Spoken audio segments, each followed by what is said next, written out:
Sa kasalukuyan ay patuloy na lumalaki ang populasyon ng mga mass communication students dito sa Trinity University of Asia.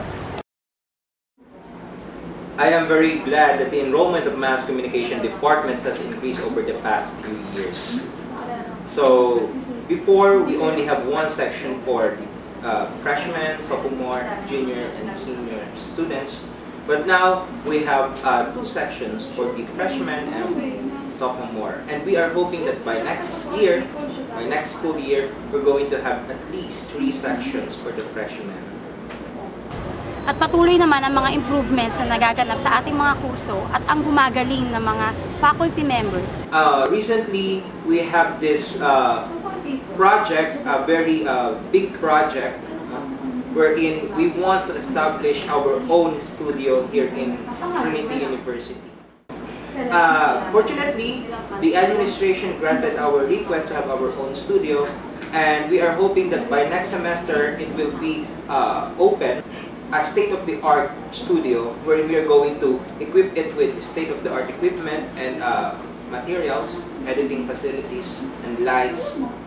And aside from that, we also shifted our trust from simply communication to media studies. If you think you are into arts, and then mahilig kang sumayaw, mahilig kang kumanta, you are very expressive of your feelings, marunong kang mag-drawing, marunong kang sumulat, then it's your chance to enroll in our department. Trinity University of Asia's Mass Comm department offers one of the best communication courses in the Philippines.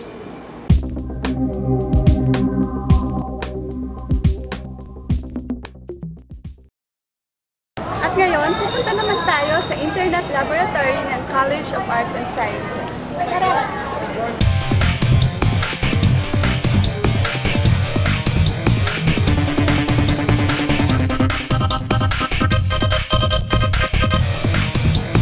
Internet Laboratory ay parte na ng ng mga estudyante sa Estudyante College. Dito gumagawa ng research online ng mga estudyante.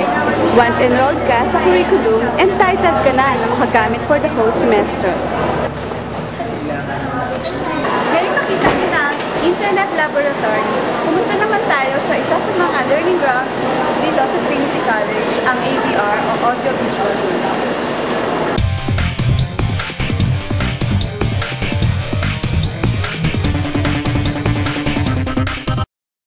Ito ang Audiovisual Room o AVR.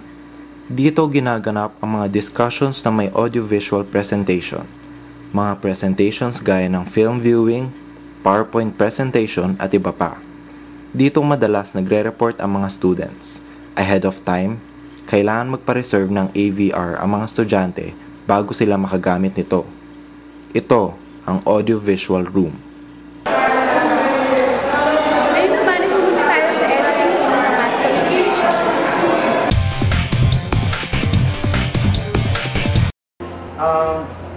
Kakonte. Hindi pa gaanong improve yung facilities ng mass comm. Puro analog format. Actually, essay ako na nung unang-una. Estudyante pa rin ako ng mass comm na.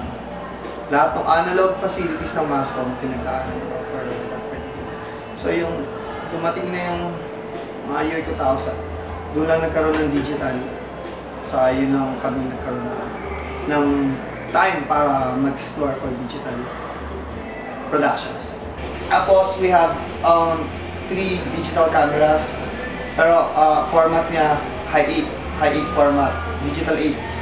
And then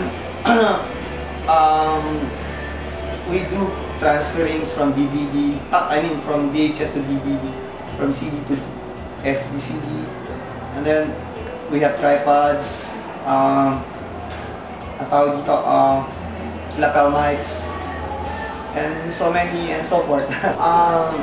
Mga procedures and processes pala, I mean. Una, 2 days before, dapat. And then, kailangan may ID siya. And then, mag-fill up siya magla-log siya sa logbook, time na babalik niya. And no overnight use of facilities and materials, and equipment sa inyo.